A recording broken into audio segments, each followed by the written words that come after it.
درود رفقا، چطورید؟ امیدوارم که حالتون خوب. گرینچ هستم، باز اومدم ویدیو آموزش سی پی رایگان رو بذارم، ولی این دفعه پارت دومشو. خیلی ها تو حالا تلگرام و روبیکا اینا بهم سوال میپرسیدن، میگفتن آقا خب مثلا چقدر میتونیم سی پی بگیریم کلا. ببینید الان بالا من با این روش تونستم اسکین کلاسیکو که اسمش اسکایلا، آره اینو گرفتم که خب واقعا خوشگله. بریم برای آموزش باز. حالا بعضی متوجه نشدن.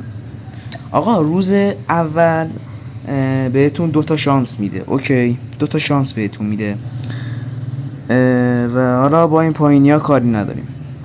روز دوم باز بهتون 2 شانس میده، یعنی شما 3 روز آنلاین شین این حالا شانس ها رو بگیرین، 6 تا کلا بهتون شانس میده که کلا 3 روزه.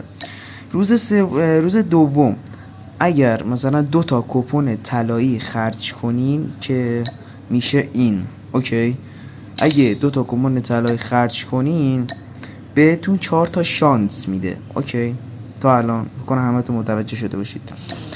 دوم این که تو روز سوم باز 2 کپون لاکی باکس که بنفشه 2 خرج کنی 4 بهتون میده که میشه از این کپون ها که خودتون بکنم بدونید.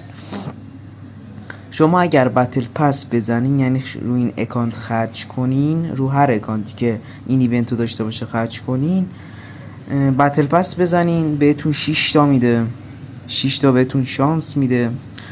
بعد روز دوم 300 سی پی خرج کنین بهتون 8 بهتون کپون میده. اینجا 1000 کپون خرج کنین روز سوم 77 یعنی منظورم اینه که 1000 سی پی شارژ کنین شما میتونین 8 دیگه شانس بگیرین. و فکر نکنم چیزی دیگه ای مونده باشه بگم. آقا حمایت کنین، خدایی حمایت کنین.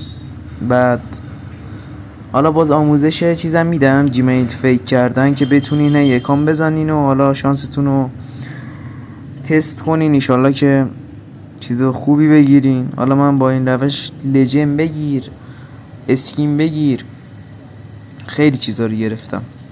و آقا دمتون گرم تا اینجا ویدیو دیدین، لایک کنید، ساب کنید و عشق دیگه چی بگم، جیگر منی فعلا.